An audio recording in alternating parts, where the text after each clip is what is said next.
You ask Tiger to solve. This deals with linear equations with one unknown. The final result is x equals 21. Let's solve it step by step. Group all constants on the right side of the equation. Subtract 3 from both sides. Group like terms. Simplify the arithmetic.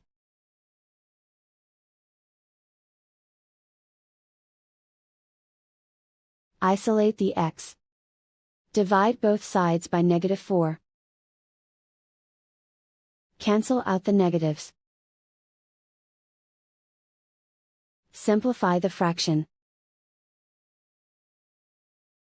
Cancel out the negatives. Find the greatest common factor of the numerator and denominator.